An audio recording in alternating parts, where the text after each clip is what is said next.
మన లైఫ్లో most valuable Accent ఏంటంటే టైం. మన లైఫ్ స్టైల్లో టైంని ఏ విధంగా వృధా చేస్తామంటే, ఒక వాట్సాప్ ద్వారా మెసేజ్ వచ్చిందనో, లేదంటే నోటిఫికేషన్ వచ్చిందనో, ఏదో ఒక విధంగా ఈ ప్రస్తుత కాలంలో మన టైంని మన చుట్టూ ఉండే టెక్నాలజీ ఎక్కువగా ప్రభావితం చేయడం అనేది జరుగుతుంది. దానికి మన యూత్, ముఖ్యంగా ఏంటంటే యూత్ కురవాళ్ళు ఎక్కువ దానికి అడాప్ట్ అయ్యి బాగా చెడిపోవటం జరుగుతుంది. దానివల్ల లాభాలు ఉన్నాయి, నష్టం ఉన్నాయి. అలాగని టెక్నాలజీని ఉపయోగించకూడదని నేను చెప్పట్లేదు, ఉపయోగించండి, కాకపోతే ఒక లిమిట్లో ఉపయోగించండి. ఒక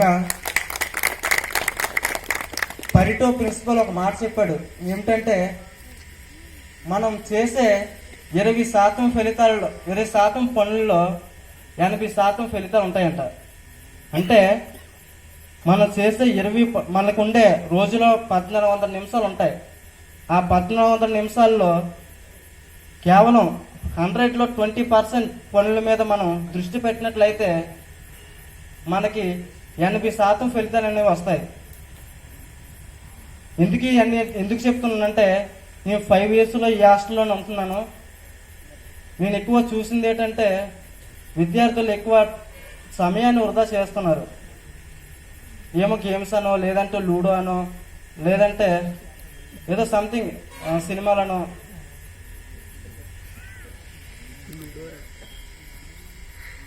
వృధా అనేది చేస్తున్నారు.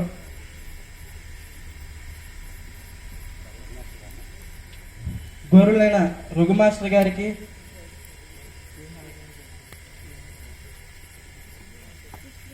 బొకే ఇచ్చి ఈ స్టేజ్ మీదకి వాళ్ళకి ఆహ్వానించిందిగా కోరుతున్నాం.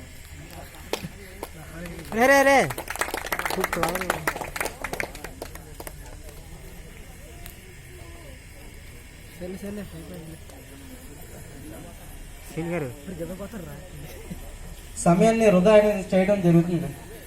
ఏంటంటే మనం అంత ద్వారా అక్కడి నుంచి ఇక్కడికి వచ్చి ఇంత వేస్ట్గా టైంని ఏ విధంగా వృధా చేస్తున్నాం, ఒక్కసారి మీ గుండెల మీద చేయి వేసుకొని పడుకునే ముందు ఒక్కసారి ఆలోచించండి.